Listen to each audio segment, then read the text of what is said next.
Mesdames, Messieurs, bonjour. Très heureux de vous retrouver ici en direct de la Porte de Versailles à Paris dans le cadre du Salon de l'Agriculture. Alors, l'agrivoltaïsme au service de l'installation à l'agriculture, c'est le thème de ce débat et j'ai le plaisir d'accueillir Aude Agenis-Devers. Bonjour. Bonjour. Vous êtes responsable agrivoltaïque chez Enoé, on aura l'occasion de préciser par la suite. À ma droite, Suzanne Gorge, bonjour. Bonjour. Alors, vous êtes directrice adjointe de Terra Nova, là aussi il faudra que vous m'expliquiez. Et juste à ma droite, Patrick Soury, vice-président de la FNO, Fédération Nationale Ovine. Bonjour. Mais vous êtes avant tout éleveur. Je suis avant tout éleveur, oui, tout à fait, sur le département de la Charente. Éleveur de brebis. Ben oui, on le voit, alerte brebis en péril. Voilà, donc je le lis bien. Alors, Terra Nova, qu'est-ce que c'est Terra Nova ? Alors Terra Nova, c'est un think tank généraliste, donc on n'est pas spécialiste des sujets agricoles, mais évidemment ça nous intéresse. Et depuis 3 ans, on a commencé à pas mal écrire et publier des rapports sur ce sujet. Moi notamment, j'ai travaillé sur la consommation et la production de bio il y a 2 ans.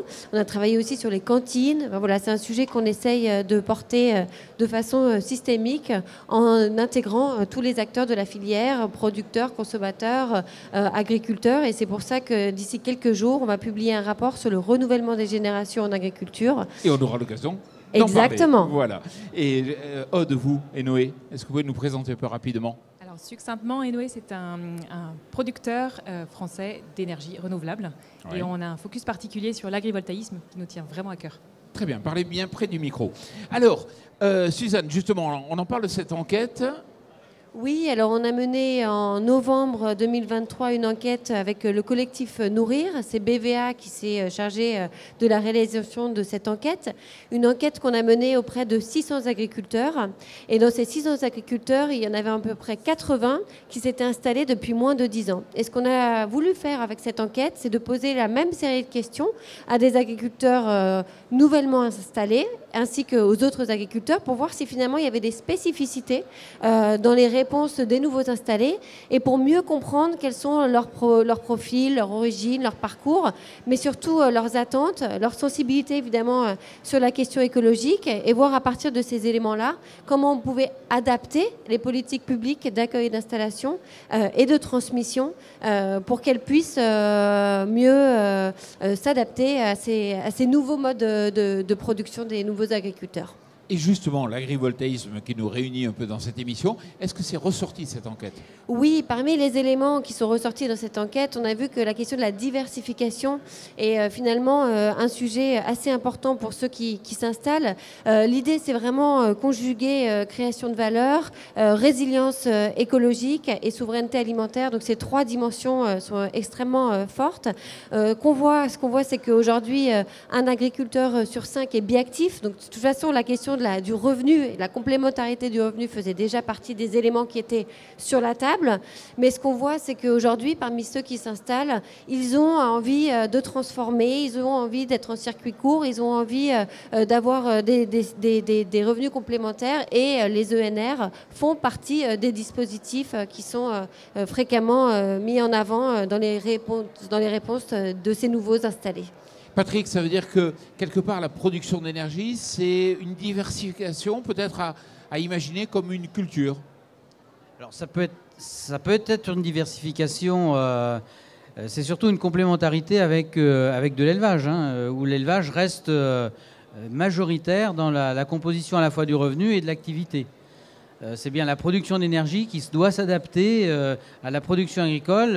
C'est d'ailleurs ce qui est inscrit dans la loi et dans les décrets qui vont paraître là dans quelques jours, nous l'espérons, pour clarifier un petit peu toutes ces situations-là. La production agricole, la production de brebis, de lait de brebis, d'agneaux, doit rester majoritaire. C'est une complémentarité de revenus.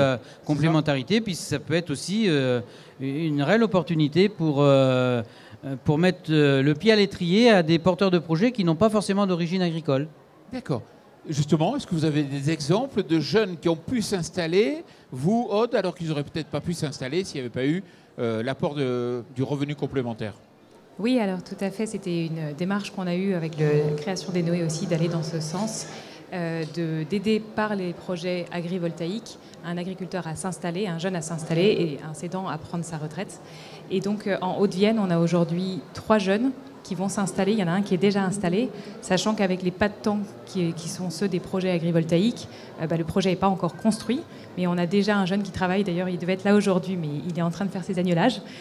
Donc voilà, ça permet de s'affranchir finalement de la partie, alors c'est sur des portages de foncier qu'on fait, et ça permet de s'affranchir de l'achat de l'exploitation agricole pour consacrer les investissements à l'activité agricole et lancer les jeunes sans avoir ce plomb de l'investissement initial. Suzanne, ça veut dire qu'il y a des nouveaux modèles économiques à imaginer? Moi, surtout, ce qui m'a frappé dans les réponses de cette enquête, c'est de voir que la temporalité du projet aujourd'hui n'est pas forcément la temporalité du projet d'hier, avec des gens qui arrivent, et pas forcément des jeunes d'ailleurs, mais des gens qui ont envie de s'installer en agriculture aujourd'hui et qui envisagent ou qui imaginent ce projet agricole, pas forcément à l'échelle d'une vie, mais ça peut être 10, 15 ans. Et donc, ça fait que ça a des incidences évidemment sur le modèle productif, mais également sur les infrastructures, sur la question du foncier, parce que c'est des gens qui n'ont pas forcément envie de s'engager en prenant un prêt sur 20 ans. Et donc, derrière ça, je pense qu'il faut réorienter ou en tout cas envisager les aides et les soutiens publics de façon un peu différente pour pouvoir s'adapter aux attentes de ce nouveau public. Patrick, c'est tous les nouveaux installés qui ne viennent pas forcément du secteur agricole et qu'il faut accepter et inviter justement sur des modèles un petit peu différents. Et dont on a besoin pour assurer ce challenge du renouvellement des générations. On sait pertinemment que ce renouvellement, il ne se fera pas comme auparavant par des filles ou des fils d'agriculteurs. Et donc c'est aussi une réelle opportunité qu'on a avec des visions complètement différentes. L'accueil je dirais de nouvelles ressources humaines dans le domaine de l'élevage et de l'élevage ovin particulièrement, c'est peut-être une richesse. Patrick, une question agronomique. Est-ce qu'aujourd'hui vous êtes capable de dire, effectivement, dans un modèle donc agrivoltaïque où il y a à la fois la production, donc l'élevage et en même temps la production d'énergie, est-ce qu'on observe une meilleure pousse de l'herbe, par exemple, sous les panneaux? Est-ce qu'il y a un effet d'ombrage qui est intéressant ou pas? Alors, on a peu de recul encore. Pour autant, quelques 2-3 années, là, des expérimentations qui sont faites avec l'INRAE, notamment. Les premiers résultats laissent à penser que la pousse de l'herbe, elle est à peu près identique. Elle est différente sur la saison. C'est-à-dire un peu plus précoce parce que la présence de panneaux permet aussi d'éviter des gelées. Et puis, certes, peut-être une explosion de l'herbe comme on peut avoir au printemps, peut-être un peu moindre, mais avec une pousse de l'herbe plus tardive sur le début de l'été notamment. Ce mix justement entre l'activité d'élevage et l'activité de production agrivoltaïque, vous le partagez totalement, vous en tant qu'opérateur? Complètement. Alors aujourd'hui, il y a une loi qui l'encadre, comme on disait tout à l'heure. La loi permet déjà de s'assurer que la production d'énergie va rendre un service à l'activité agricole. Donc c'est même au-delà de la compatibilité. On est vraiment dans une synergie, dans le service. Et donc ces deux productions vont pouvoir... disons que la présence d'une installation agrivoltaïque va permettre aussi d'avoir une certaine pérennité de l'activité agricole par un lissage aussi des rendements, comme on disait, avec la pousse de l'herbe qui va pouvoir être étalée dans le temps, avec aussi une protection par rapport aux aléas climatiques qui malheureusement se multiplient avec le changement climatique. Donc on est complètement aligné avec ça. Et l'idée aussi, c'est d'être vigilant à ce que les outils agrivoltaïques soient adaptés à la production agricole. Et comme on disait tout à l'heure, sur aussi les possibles changements d'activité, qu'elles soient adaptables. Et ça, c'est des choses sur lesquelles il faut vraiment avoir de la vigilance. Et l'important, c'est que effectivement, le projet agrivoltaïsme il soit construit avec l'exploitant. Parce qu'en fonction de son mode d'élevage, de la manière de faire pâturer aussi, ça doit vraiment être co-construit avec l'exploitant. Voilà. Il y a le développeur et puis il y a l'exploitant. Et cette synergie entre ces deux acteurs, finalement, sur un même territoire, est un gage de réussite sur la pérennité des deux activités. Mais ça peut avoir un impact sur le foncier. Oui, mais je voulais juste réagir par rapport à ce que vous disiez. Je pense que cette question, c'est aussi une question de sécurisation. Cette diversification des activités, elle permet aussi de sécuriser ces sources de revenus. Et on sait que les aléas climatiques sont beaucoup plus nombreux. Et malheureusement, ça va pas s'arranger demain. Donc il y a une question de complémentarité de revenus, mais il y a aussi une question de sécurisation. Et ça, je pense que c'est vraiment important de le rappeler. Ça veut dire ne pas mettre tous ses œufs dans le même panier. Exactement. Et plus on a de productions différentes et a fortiori sur la même surface, c'est encore mieux. Oui, tout à fait. Et je pense que c'est aussi un modèle qui est souvent mis en avant par les jeunes agriculteurs, c'est-à-dire d'avoir aussi une multitude de petites choses. Alors après, moi j'ai interviewé dans le cadre de mon rapport de nombreux agriculteurs et c'est vrai qu'au moment où on s'installe, il y a quand même au début beaucoup de temps qui est passé à la formation pour comprendre et pouvoir vraiment s'implanter. Et après, c'est une deuxième étape, commencer à se diversifier, etc. Mais ils ont tous, en tout cas, enfin tous ceux que j'ai interrogés, avaient ça en ligne de mire, mais ça vient dans un second temps. Justement, l'impact sur le foncier, ça veut dire... Ça pose la question, ça je pense que vous l'avez dit, on manque peut-être aussi aujourd'hui un peu de recul. On va voir quel est l'impact sur la qualité des terres d'ici quelques années, parce qu'il y a quand même moins d'eau, il y a moins de soleil.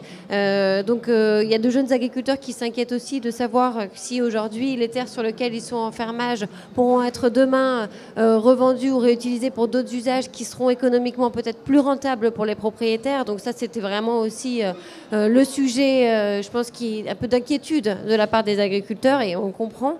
Mais donc on verra d'ici 10-15 ans quels seront les impacts écologiques pour vraiment les propriétés des sols. Mais je pense que pour l'instant c'est un petit peu trop tôt. Mais je vous laisse. Ça veut dire qu'on est au début d'une histoire quelque part et que ça se construit absolument chaque année. Oui, je vous rejoins complètement. On est dans une nouvelle filière qui est en plein essor et qui va très vite parce qu'on a des besoins aussi énergétiques qui imposent un développement rapide. Et donc, on est aussi en forte attente sur des retours d'expérience, que ce soit sur la production photovoltaïque aussi, sur la production agricole, sur la biodiversité. Et tout doit se mener un peu de front pour qu'on puisse nourrir les nouveaux projets de l'expérience des précédents. Alors, ce fameux décret dont vous avez parlé, dont l'horizon recule un peu comme l'horizon et la mer de la mer, c'est-à-dire que là, on l'attend peut-être mi-mars, je ne sais pas quand c'est qu'il va arriver. Globalement, il y a ce taux de couverture de 40%. Aude, ça vous convient, 40%? 40%, ça dépend de quoi on parle, ça dépend de quelle production, ça dépend dans quel type de panneau, de structure. En fait, l'agrivoltaïsme est aussi diversifié que les productions agricoles, même aussi diversifié que les développeurs, que les projets, que les agriculteurs. Et c'est vrai que donner un chiffre 40% brut, ça laisse, je pense, tout le monde un peu sur sa faim. C'est une excellente chose que de vouloir cadrer. Et en revanche, le cadre est difficile à poser parce que, comme on disait, on manque de retour d'expérience. Aujourd'hui, ça sera sûrement adapté pour certaines conditions, mais certainement pas pour tous les projets. Et au sein de la FNO, on en pense quoi ? Au sein de la FNO, on pense qu'effectivement, il faut fixer des règles. Le 40%, il est déterminé en prenant quelle surface ? Là aussi, il y a un certain nombre de questions qu'il faut traiter. Hein, donc... et puis, bien évidemment, à l'échelle d'une exploitation, de toute façon, l'activité agrivoltaïsme ne couvre pas la totalité d'une exploitation. Parce qu'un éleveur a besoin aussi de faire du stock pour l'hiver ou pour les périodes plus sèches. Et donc, sur le reste de l'exploitation, il y a une activité classique. Il y a sur une partie... une activité d'agrivoltaïsme complémentaire de la production agricole, mais sur le reste de l'exploitation, malgré tout, on doit permettre à l'exploitant d'assurer une autonomie fourragère pour s'affranchir aussi des aléas, des cours, des matières premières, etc. L'autonomie fourragère, elle est aussi un gage de pérennité d'un projet agricole. Juste pour finir, Suzanne, votre enquête, on peut la retrouver où, comment ? Alors, il y a déjà toute une partie de l'enquête qui est publiée sur le site du collectif Nourrir et sur le site de BVA. Et nous publions notre rapport beaucoup plus complet, vraiment centré sur la question du renouvellement des générations d'agriculture. A priori, vendredi, vous pourrez trouver également le lien sur l'enquête sur le site de Terra Nova, www.tenova.fr. Suzanne Gorge, merci beaucoup. Patrick Souris, merci d'être venu ici sur ce plateau TV Agri dans le cadre du Salon de l'Agriculture. Aude Agenis-Nevers, merci beaucoup. Et surtout, merci à vous.